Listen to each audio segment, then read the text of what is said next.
हाँ तो जी, आप सभी कैसे हैं? उम्मीद करते हैं कि आप लोग बहुत अच्छे होंगे और मन से पढ़ाई कर रहे होंगे। आप लोग को इस वीडियो में देखने को मिलेगा क्लास 10 के बायोलॉजी का 4 चैप्टर का ऑब्जेक्टिव क्वेश्चन, जो कि इस चैप्टर के लिए ऑब्जेक्टिव पार्ट 2 है ऑब्जेक्टिव का। तो आप लोग वीडियो में अंत तक बने रहिएगा। यदि जो वीडियो पसंद आता है तो इनको फ्रेंड के बीच शेयर जरूर कर दीजिएगा।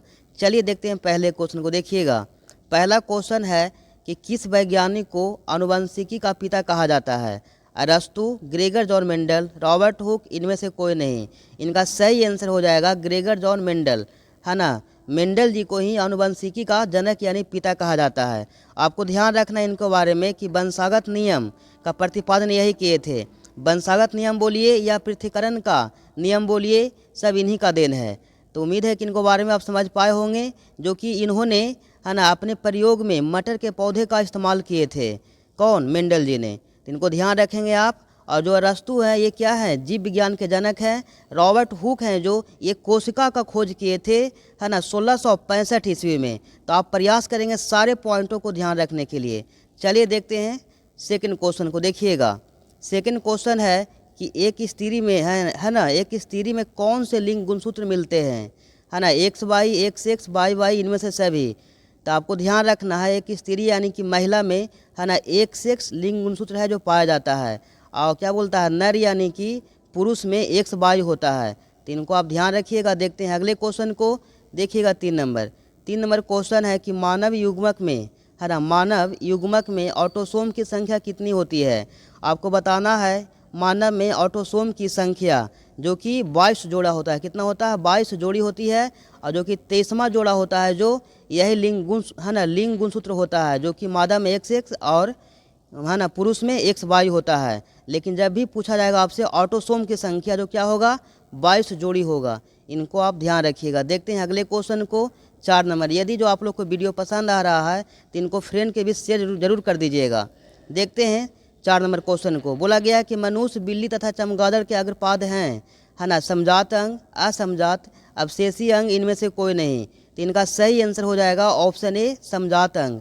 दोस्तों, हम समजात अंग उसको बोलते हैं, है ना, वैसा अंग जिसकी रचना एक जैसी होती है लेकिन उसका काम अलग अलग होता है। तो ऐसे अंग को हम क्या बोलेंगे? समजात अंग बोलेंगे। असमजात अंग हम बोलते हैं, इसमें ठीक उल्टा होता है। मतलब इसका जो रचना होता है ना, जो रचना होता है अलग अलग होता है, लेकिन जो उसका काम होता है एक समान होता है, यानी सेम ही होता है। तो आप इनको ध्यान रखिएगा। देखते हैं अगले क्वेश्चन को। 5 नंबर। देखिएगा, 5 नंबर क्वेश्चन है कि निम्नांकित में से, है ना, निम्नांकित में से कौन कौन सा अवशेषी अंग मानव में पाया जाता है? आपको बताना है कि कौन है जो अवशेषी अंग है जो मानव में पाया जाता है। रीढ़ की हड्डी, अंगूठा, नाक, जो कि ये नहीं है। इनका आंसर हो जाएगा अपेंडिक्स, यानी कि हम बोल सकते हैं ऑप्शन डी क्या है इस क्वेश्चन का सही आंसर है। देखते हैं अगले क्वेश्चन को। देखिएगा 6 नंबर। 6 नंबर क्वेश्चन है कि लिंग गुणसूत्र, है ना, लिंग गुणसूत्र का पूर्ण जोड़ा पाया जाता है। आपको बताना है कि लिंग गुणसूत्र का पूर्ण जोड़ा किस में पाया जाता है, पुरुष में या स्त्री में।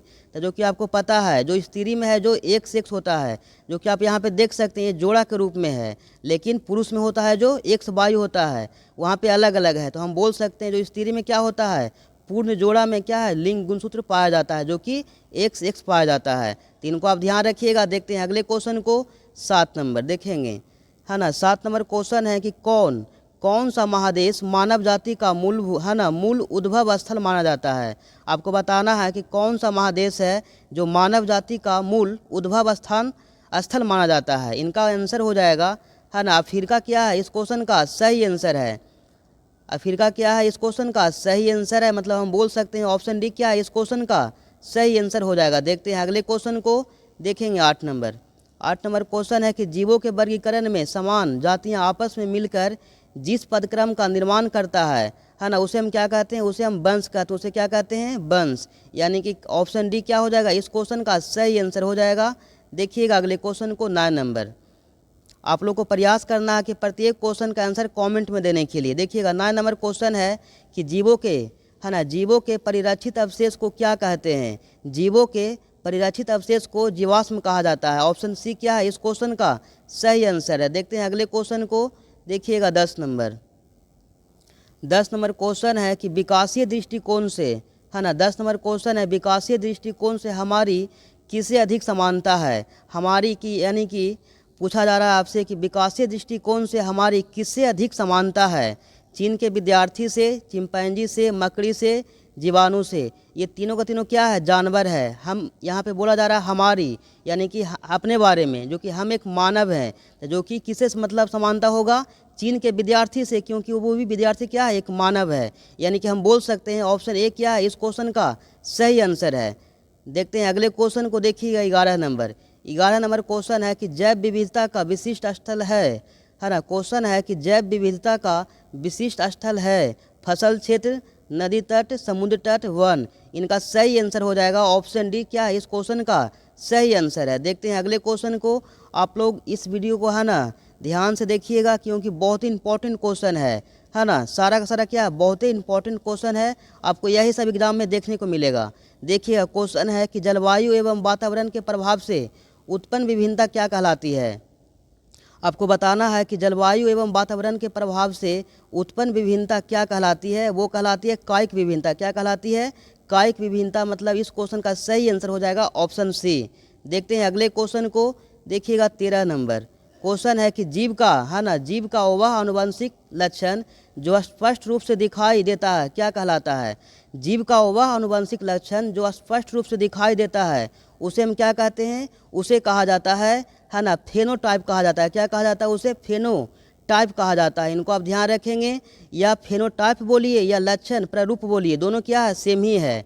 ये जो जीनोटाइप है यहाँ से भी क्वेश्चन बनता है ना, जीव की है ना, जीव की जीनी संरचना को जीनोटाइप कहा जाता है, जो कि बहुत ही इंपॉर्टेंट है, एग्जाम में पूछा हुआ क्वेश्चन है, तो इनको आप ध्यान रखेंगे। देखते हैं अगले क्वेश्चन को, देखिएगा 14 नंबर। क्वेश्चन है कि मनुष्य में है ना, मनुष्य यानी मानव में कितने जोड़े क्रोमोसोम पाए जाते हैं है ना, जो कि हो जाएगा 23 जोड़ा। कितना, 23 जोड़ा पाया जाता है, बोले तो 46 है ना। पूछा गया था कि मनुष्य में कितने जोड़े क्रोमोसोम पाया जाता है। इसका सही आंसर हो जाएगा 23 जोड़ा बोलिए या 46 बोलिए, क्या है, सेम ही है। देखते हैं अगले क्वेश्चन को, देखिएगा 15 नंबर। 15 नंबर क्वेश्चन है कि मानव के लिंग गुणसूत्र कौन है। आपको बताना है कि मानव के लिंग गुणसूत्र कौन है, एक्स एक्स, एक्स वाई, दोनों, इनमें से कोई नहीं। इनका सही आंसर हो जाएगा ऑप्शन सी, दोनों है ना। दोनों क्या है, एक्स एक्स भी और एक्स वाई भी क्या है, लिंग गुणसूत्र है, जो कि एक्स एक्स है जो मादा में पाया जाता है, और एक्स वाई है जो ये है जो नर में पाया जाता है। इसलिए हम बोल सकते हैं इनका दो क्या हो जाएगा आंसर, ऑप्शन सी क्या है इनका सही आंसर हो जाएगा। देखते हैं अगले क्वेश्चन को, देखते हैं अगले क्वेश्चन को, देखिएगा 16 नंबर। 16 नंबर क्वेश्चन है कि संतान है ना, संतान का लिंग निर्धारण किस पर निर्भर करता है। तो दोस्तों ये है जो करता है पिता के है ना लिंग गुणसूत्र पर करता है। यानी कि हम बोल सकते हैं ऑप्शन बी क्या है इस क्वेश्चन का सही आंसर हो जाएगा, पिता के लिंग है ना, क्या बोलता है, पिता के लिंग गुणसूत्र पे है ना लिंग का निर्धारण मतलब कि होता है। तो इनको आप ध्यान रखेंगे। देखते हैं अगले क्वेश्चन को, देखिएगा 17 नंबर। 17 नंबर क्वेश्चन है कि मेंडल का है ना, मेंडल का प्रथम नियम क्या है। मेंडल का प्रथम नियम क्या है, पृथक्करण का नियम, जैव विकास, मेंडल का स्वतंत्र विन्यास का नियम, इनमें से कोई नहीं है ना। पृथक्करण का नियम को ही मेंडल का पहला नियम कहा जाता है। यानी हम बोल सकते हैं ऑप्शन ए क्या है इस क्वेश्चन का सही आंसर है। देखते हैं अगले क्वेश्चन को, देखिएगा 18 नंबर। 18 नंबर क्वेश्चन है कि मेंडल ने मटर है ना, मेंडल ने मटर का कितने गुणों का अध्ययन किया था। जो मेंडल हैं वो मटर का कितने गुणों का अध्ययन किए थे। ऑप्शन डी क्या हो जाएगा इस क्वेश्चन का सही आंसर हो जाएगा 7। देखते हैं अगले क्वेश्चन को, देखिएगा 19 नंबर क्वेश्चन है कि कौन सा रक्त समूह सर्वदाता होता है। कौन सा रक्त समूह क्या होता है, सर्वदाता होता है। आपको ध्यान रखना है ना, ओ नेगेटिव क्या होता है, यानी ओ होता है जो सर्वदाता होता है, यानी जो ये जो ओ है वो किसी को भी रक्त दे सकते हैं। यानी कि हम बोल सकते हैं ऑप्शन डी क्या है इस क्वेश्चन का सही आंसर है। ओ क्या है, सर्वदाता इनको बोलते हैं। जो ए बी है, यानी कि इसमें भी होता है ए बी में है ना, ए बी पॉजिटिव, ये क्या होता है, सर्वग्राही होता है। मतलब ये किसी से भी रक्त को, किसी भी रक्त ग्रुप को ये ले सकते हैं है ना। इनको क्या बोलते हैं, सर्वग्राही, और ओ को क्या बोलते हैं है ना, सर्वदाता बोलते हैं। तो इनको आप ध्यान रखेंगे, ऑप्शन डी क्या है इस क्वेश्चन का सही आंसर है। देखते हैं अगले क्वेश्चन को, देखिएगा 20 नंबर क्वेश्चन है कि मानव में है ना, मानव में क्रोमोसोम के 23वें जोड़े को क्या कहा जाता है। मानव में क्रोमोसोम के 23वें जोड़े को क्या कहा जाता है, युग्मनज, ऑटोसोम, लिंग क्रोमोसोम इनमें से सभी। इनका सही आंसर हो जाएगा ऑप्शन सी। क्या है इस क्वेश्चन का सही आंसर है लिंक क्रोमोसोम कहा जाता है 23वें जोड़े को, है ना। 23वें जोड़े को क्या कहा जाता है? Link chromosome. जो कि 22 जोड़ा तक उनको हम बोलते हैं ऑटोसोम कहते हैं। तो इनको हम ध्यान रखिएगा आप लोग। तो उम्मीद है कि आप लोग को ये वीडियो पसंद आया होगा। तो इनको ऊपर एक लाइक कर दीजिएगा और फ्रेंड के भी शेयर कर दीजिएगा। फिर आपसे मिलते हैं किसी और वीडियो में, तब तक के लिए जय हिंद।